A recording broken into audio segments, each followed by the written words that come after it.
El economista Rafael Espinal está con nosotros, académico de INTEC. Buenos días, bienvenido. Buenos días, unos buenos amigos aquí. Mire, estaba viendo documentos de Davos a propósito de la reunión, un examen que hace Oxfam y el Fondo Monetario de la desigualdad, de la riqueza, de cómo los ricos fueron más ricos en el 18 y hubo un crecimiento de fortuna de los más ricos, 2.500 millones diarios, mientras los más pobres disminuían en el año un 11%. Y hay cifras horribles sobre también cómo en estos países lo que llaman elusión y evasión de los grandes provoca grandes daños y se extiende a cifras astronómicas de 171.000 millones de dólares en el mundo. En la particularidad de nosotros, y a propósito de aquel documento de los técnicos del Banco Central y un examen que hicieron ustedes economistas de INTEC, ¿cómo trabajar en la redistribución? ¿Cómo poder cambiar un poco esto que no es de la particularidad dominicana, sino es un esquema de desigualdad en todo el mundo, unos más, otros menos? Sí, mira, ciertamente, tú sabes que estas reuniones que se hacen en Davos congregan a las personalidades más importantes del mundo, tanto en el mundo económico como en el mundo empresarial, Sí. gobernantes, hay gobernantes, y la tendencia mundial es a la concentración de la riqueza, de manera que la República Dominicana no escapa a una situación global.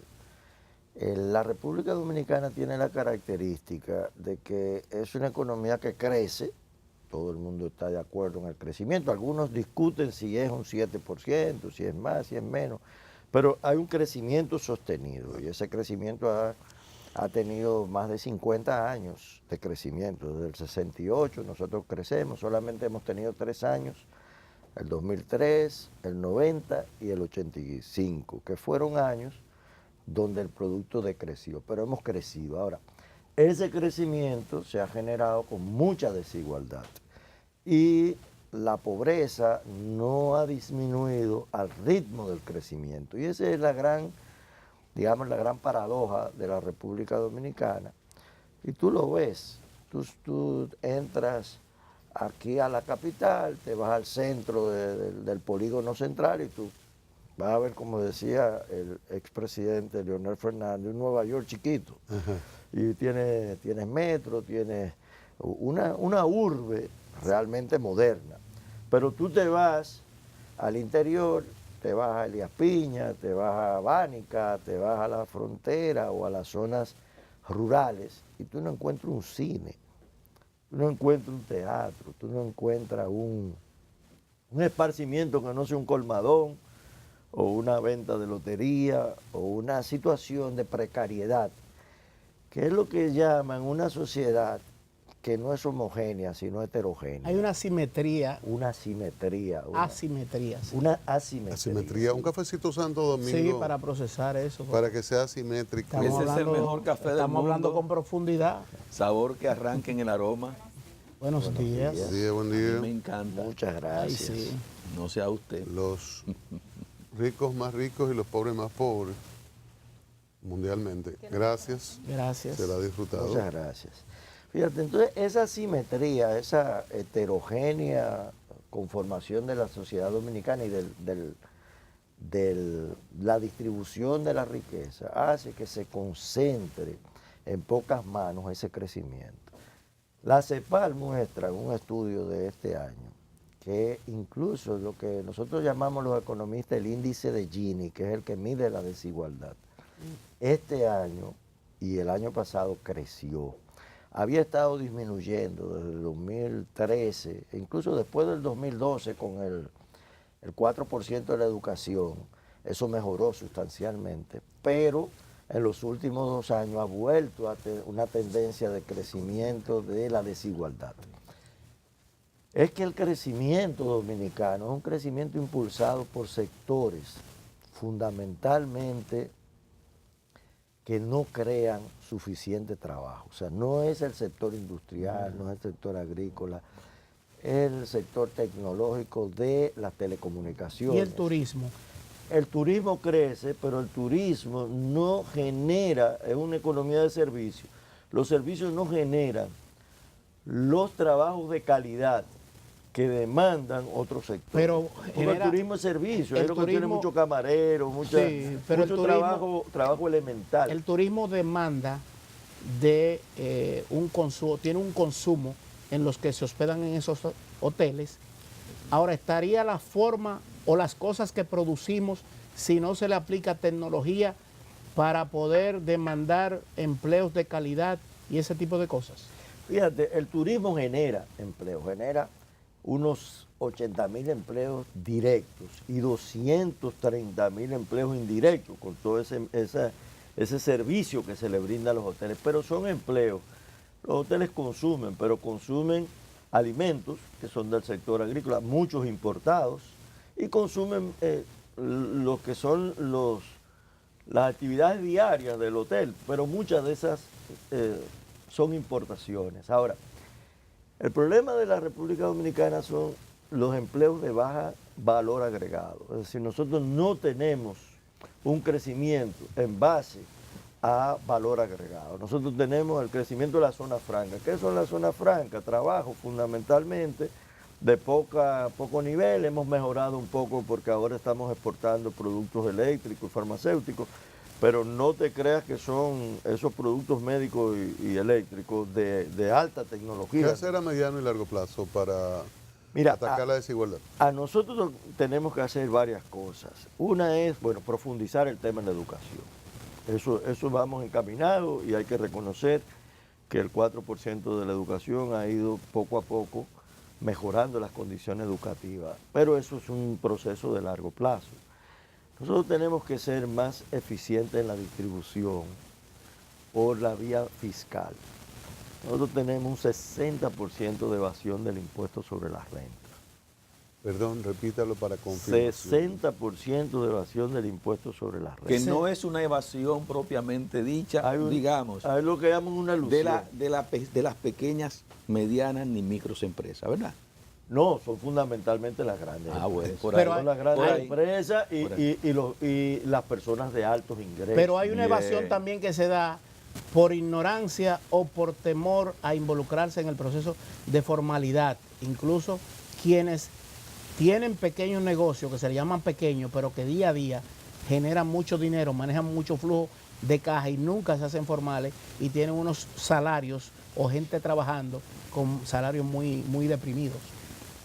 Fíjate, la informalidad tiene muchas aristas, muchas razones, pero una de las razones es que las tasas impositivas del impuesto sobre las rentas son altas, son 27%. O sea, tú tienes un negocio donde tú te ganas 1 millón de pesos al año y tú tienes que pagar 270.000 pesos al Estado por impuestos sobre las rentas. Entonces esas tasas tan altas tienden a la informalidad o tienden a la doble facturación, la doble contabilidad. Todo eso genera por parte del gobierno una iniquidad, porque quienes pagan son los asalariados, que no tienen manera de evadir. Cuando tú tienes un salario de 50.000, 60.000 pesos, ese impuesto sobre la renta se deduce directamente de tu salario. Entonces, ahí hay un problema de iniquidad. El informe al que le hacía alusión dice que deben pagar 28, 29 las grandes riquezas. Y promedio el año pasado fue 4 puntos tanto. O sea que siempre encuentran las fórmulas de la evasión vista como ilusión o evasión abiertamente, sin embargo, hacia abajo uno está preso, pero con poco rendimiento, con poco dinero para el Estado entonces poder trabajar en combatir la pobreza. Claro, entonces tú tienes por un lado la evasión del impuesto sobre la renta y por otro tienes la evasión del ITEVIS. Pero el ITEVIS no lo evaden los consumidores, no eres tú ni soy yo que lo hago, yo tengo que pagar mi ITEVIS. Quienes evaden el ITEVIS son los que lo recaudan y se apoderan del ITEVIS de los Y consumidores. las mujeres lo roban. Un 40% de evasión del ITEVI. Lo que te Entonces, dicen, págame en efectivo. págame en efectivo o sencillamente, como hay una serie de productos que están exentos del ITEVI, hacen una contabilidad para que la exención sea mayor que la recaudación. No, y que hacen por también la figura de la ilusión, yo creo que se creó fundamentalmente para que se adhiriera a la evasión. Claro. Y que tuviesen mucho más capacidad de aprovecharse de esto los sectores de real poder económico, pues, que tienen tradición en eso en República Dominicana. Además de mejorar las recaudaciones, que veo que hay un proyecto importante sobre las micro, sobre el adelanto, el anticipo, Sí. y el mismo ITEVIS. ¿Qué políticas podría desarrollar el gobierno para trabajar y disminuir la desigualdad? Fíjate, el anticipo que pagan las pequeñas empresas y medianas es un financiamiento al gobierno. Lo que tú estás haciendo es pagándole por adelantado al gobierno. Y eso No tiene- sabes si te va a ganar. Eso tiene un costo financiero porque muchos no tienen dinero para pagar el anticipo porque no han vendido, entonces tienen que financiarse para Eso. transferir al O venden y no le pagan al que le vendió. Y ya tú pagaste el es ITEVI. correcto, es correcto, ya tú pagaste el A veces hay ITEVI. que tomarlo prestado para pagar antes. Eso hay que tomarlo prestado. Entonces tú estás financiando al gobierno pagando intereses en el banco. Eso es una política que poco a poco hay que desmontarla. Ya ahora se tomó una decisión correcta de ir disminuyendo, digamos, las empresas que tienen que pagar el anticipo. Se le puso un tope de 8 millones, que es Muy relativamente pequeñito, bajo. muy bajo, Eso es muy muy bajo. Pero eso es un inicio. Nosotros lo que planteamos es que eso se haga un proceso de desmonte del anticipo, porque no es correcto que tú pagues por adelantado lo que no has producido. Eso es una manera de descapitalizar a la empresa. Ahora, fíjate una cosa de la desigualdad. El otro tema, hablamos de la cosa fiscal, el otro tema es los bajos salarios. ¿Qué ocurre? Aquí la economía es de altos costos. Tú tienes un alto costo de la electricidad. Tú eres un empresario, pero tú tienes que pagar una electricidad carísima. Tú tienes que tener una planta eléctrica, comprar gasoil para esa planta eléctrica. Tienes que tener una seguridad privada, pagarle a una empresa para que te dé la seguridad. Tienes que tener una cisterna. Tienes altos impuestos y pagar anticipos. Las tasas financieras en el mercado local son altísimas. El sector financiero tiene una intermediación que no es comparable prácticamente en América Latina. El empresario tiene altos costos. ¿Cuál es la única variable que él puede ajustar? El salario del trabajador.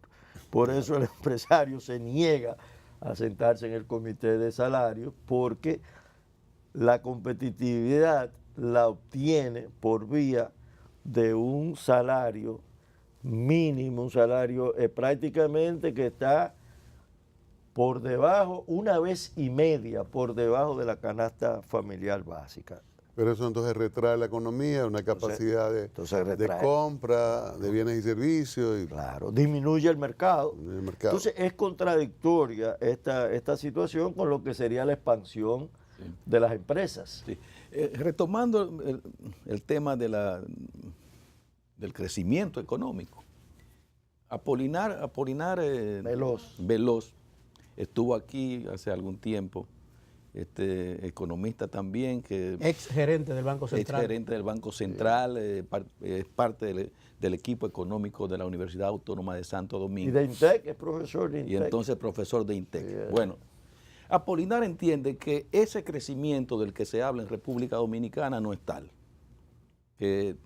Y cita una serie de variables, incluidas las tasas de interés que prevalecen en el ámbito financiero de República Dominicana. Y señala, bueno, que el Banco Central ofrece sus cifras de crecimiento. Y le señalábamos, bueno, pero eso es validado prácticamente por los organismos internacionales, Fondo Monetario Internacional y la CEPAL. Mundial. Dice, y el Banco Mundial. Y entonces dice, no, Esos son los datos que da el Banco Central. Eso no es validado. Ellos toman esa cifra que le da el Banco Central y dicen, bueno, está creciendo. Para que los valide el Banco Central, el Banco Mundial o el Fondo Monetario Internacional o la CEPAL tienen que venir aquí a hacer un estudio de eso y determinar si es como dice el Banco Central. Fíjate, las cifras de crecimiento del Banco Central siempre son discutidas. El problema es que el Banco Central tiene el monopolio de la información.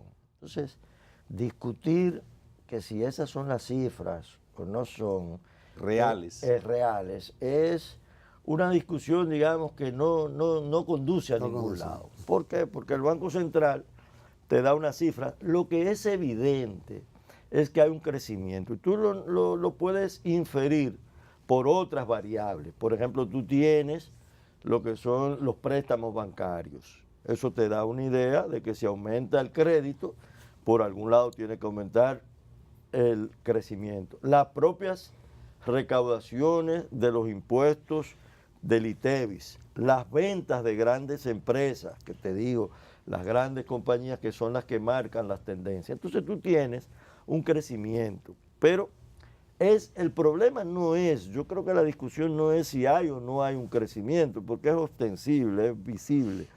El problema es que ese crecimiento... El problema es que te puedan estar diciendo una cosa que no es. O sea, ese es el problema, porque me están engañando. Puede decir, bueno, Cuente los carros. me están engañando, pero hay un crecimiento económico. El crecimiento económico, la dificultad, y eso sí lo reconocen todos los organismos internacionales, es esa falta de equidad con que Los dominicanos, el pueblo dice cuarto jala cuarto. Eso dice, como estamos hablando, de que los ricos tienen más cada día, ¿verdad? Entonces, ¿cómo romper ese sistema? Porque el modelo económico ha funcionado, ha generado riqueza. Ahora, políticas públicas, ¿verdad? Y conciencia de clase del empresariado que quiera aumentar salario. ¿Cómo romper ese nódulo, ¿verdad? Ese tranque que hay ahí? Que gente que gana más, pero que no entiende que debe de permitir que los demás también sobrevivan. Se habla de economía social de mercado, se habla de muchas cosas. ¿Cómo humanizar la economía? El mercado tiene sus reglas, oferta, demanda, tú vendes más barato, te compran a ti y tú vas acumulando más dinero y todas esas cosas. Pero ¿cómo humanizar esa dinámica? Es salvaje. ¿Cómo humanizarlo? Pero fíjate, Cristian dice el capitalismo es salvaje. Eso lo dijo el Papa. Y tiene razón. ¿Salvaje o mecánico? No, es salvaje en el sentido de que, No se humaniza, ¿no? de que la tendencia es a concentrar riqueza. Y empezamos este programa con la reunión de Davos, donde es una tendencia mundial. Ahora, Davos, Suiza. ¿qué pasa en el mercado dominicano? En el mercado dominicano es muy monopólico. Tú te tomas monopólico y por eso concentras riqueza. Tú te tomas el sector financiero. El sector financiero es un sector que se alimenta de los bonos de Hacienda y del Banco Central. Te paga a ti una tasa del 5.5, 5%, 4 y pico por ciento por tu dinero y lo coloca en bonos del Banco Central a un 10, a un 11%. ¿Y la administración de los fondos de pensiones ahí? Los fondos de pensiones que están asociados a los bancos. Sí. Los bancos recaudan dinero. Intermediario. Son intermediarios. Un clic y se van a los fondos de pensiones y ganan un 25% por ese margen que va al fondo de pensiones. Pero la única labor administrativa y la única labor que ha hecho es coger dinero del público y colocarlo en bonos de Hacienda del Central. Esa es la técnica más eficiente de concentrar riqueza en el sector financiero. Tú tienes los sectores productivos. Aquí los grandes productores están protegidos. Tú tomas el azúcar. El azúcar está en el mercado mundial a $400. Aquí hay un precio de $850 en el mercado. Cada vez que tú endulzas una cucharadita de café, tú estás pagando el doble por ese azúcar. Eso concentra riqueza. Tiene el sector eléctrico. El sector eléctrico es un sector sumamente concentrado. que, bueno, ahora tienen la inversión del gobierno en Punta Catalina para combatir ese entramado. Pero lo van a vender. Por eso, y la van a vender, y la van a vender. Por eso no se ha firmado el pacto eléctrico, por los intereses que hay en ese sector. Entonces el gobierno subsidia al sector eléctrico. O sea, aquí el año pasado, dijo Bichara en estos días, 650 millones de dólares en subsidio a los consumidores para pagar una energía cara. Si el gobierno no le paga a los generadores, tiene que dar una tasa del 8% y del 9% a través del Banco de Reservas para financiar el atraso.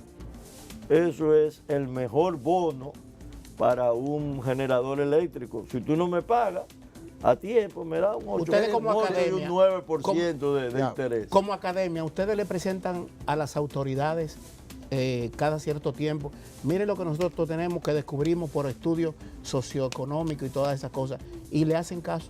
Nosotros lo publicamos, estos estudios, porque nosotros tenemos varios observatorios, además tenemos profesores que son investigadores. Entonces hacemos, cada 3 o 4 meses, nosotros hacemos un reporte que lo hacemos público, lo mandamos a todas las instituciones públicas, lo hacemos público a la prensa, y eso lo hacemos con un espíritu académico. Es decir, nosotros no somos, el propósito no es tener un espíritu de contradicción. Una investigación de academia. Una investigación de académica con un espíritu crítico. Obviamente no vamos, para destacar el crecimiento está el Banco Central. Pero le han hecho caso. ¿Le han hecho caso la disminución de la pobreza está el gobierno. Lo nuestro es tratar de advertir sobre los problemas de la economía. Pero dígame una cuestión. Estamos entonces en un país de un gran crecimiento económico con un gobierno quebrado. Bueno, no podríamos decir que el gobierno está quebrado porque está cumpliendo sus compromisos financieros. Pero está prácticamente amarrado con esa deuda. Se dice que hay un gobierno quebrado cuando hay un default, es decir, cuando el gobierno ya no puede pagar. El gobierno todavía tiene un margen de operación. ¿Por qué? Porque mientras el gobierno pueda colocar bonos en el mercado para cumplir sus compromisos financieros, pagar los bonos que se vencen y reengancharse, como dice, hasta ahí el gobierno puede funcionar. El crecimiento es para el sector privado, fundamentalmente. Bueno, privados somos todos, yo diría. No, lo que tienen es el predominio económico. No, es un crecimiento para el sector privado de altos ingresos. Por eso es la concentración. Pero lógicamente, o sea, para los que tienen el predominio económico de la economía privada. Porque la economía es una economía muy monopolizada en determinados sectores y obviamente el crecimiento, fíjate lo siguiente, el crecimiento, y hay estudios de esto, el crecimiento se concentra en el capital. Es decir, la productividad del crecimiento es mayor que el incremento de los salarios. Si tú haces una curva, la productividad va por arriba. Eso quiere decir que todo el crecimiento se concentra en el capital, no en el trabajo. Y como no se concentra en el trabajo, no se distribuye. Espinal, gracias. Gracias a usted. Marxismo puro, marxismo. Se llamaba Rebeca. Diablo, el capital. El economista Rafael Lo tengo ahí, Espinal de paso de Intec. vez en cuando a veces. ¿Tú repasas el capital? Sí. Gracias. Bueno, gracias a ustedes. Mañana Nueva Quena Diaria.